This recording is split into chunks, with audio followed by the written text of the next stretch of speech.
Pemerintah Donald Trump pada Rabu 2 Desember 2020 mengumumkan Amerika Serikat memblokir impor kapas yang diduga diproduksi dengan sistem kerja paksa dari wilayah Xinjiang, Cina Barat.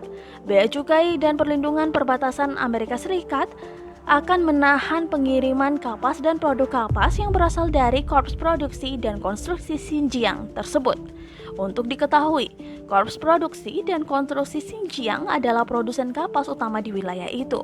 Pabrik tersebut merupakan rumah bagi sekitar 11 juta orang Uighur, minoritas etnis yang mayoritas Muslim. CNN melaporkan ini adalah pesanan atau perintah ke-6 baru-baru ini yang memblokir produk semacam itu dari wilayah Xinjiang, Cina. Pada Juli 2020 kemarin, Amerika Serikat mengeluarkan peringatan tentang resiko kerja paksa di Xinjiang. Pemerintah Cina terus melakukan kampanye penindasan yang menargetkan orang-orang Uighur dan kelompok etnis dan agama minoritas lainnya.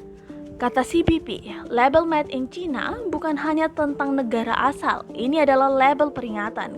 Kata Ken Suhinelli, pejabat senior Departemen Keamanan Dalam Negeri yang menjalankan tugas wakil sekretaris dalam konferensi pers Rabu.